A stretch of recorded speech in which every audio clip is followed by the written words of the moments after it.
siraba nko speaker gwe bakubye ngono waliyo force mukuba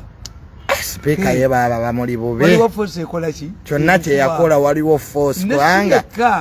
engeri ebbaluwa ya president dadde gye yabadde eyogeramu ono nasali naga nti tagenda kisigaza erolaba parliament bweri hostile kale kubanga omanyi oyo nasali ensobi gye yakola bagenda mu parliament bayiya amagezi mubazewo cooperatives ninga bo bakubamu ekintu eki outstanding decisions government teri parliament infunga eno. These are businessmen. Unless we stand up against them. Gakera kumacha kujja kumala kubba nitujja gasiba. Muliye mubbe ne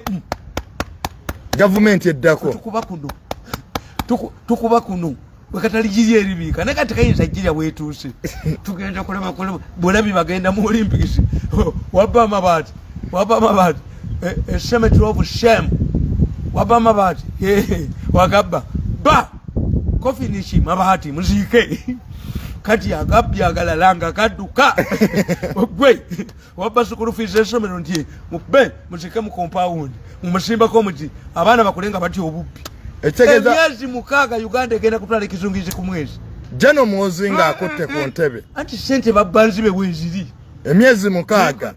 nga babbi bamaze kasitenjo kezanna mu mwozijja mu lubuto omwana agejja era ababadde baagala afaanana Kagame abantu baagala Kagame abantu Rwanda ina resources why has Rwanda managed to go on sente yabwe tebbibwa reduce kubba bubbe agabbiga kubwe ku masasi abantu bali fate balabyeko ku mubbi akubiddwa sasi baba ababbi kakane ababbi abatayiza ku nsalo kati bategeera nti omukambwe alayidde ye ensalo nga ziggalwa teri afuluma jeno mwozo olumala okulayira ng'ensalo ziggalwa ekyo ekizimbe kyane iyo muzimbe si yangu bagenda kana kogera endwadde abantu bajja kakuta enyuma kogera endwadde zitaliimu sigasaba kubira siga Uganda nga sebo betandikira mu manager kale ziyo naye wali endwadde nimbaga nti bannanga kano kekatambula n'endwadde tukomewa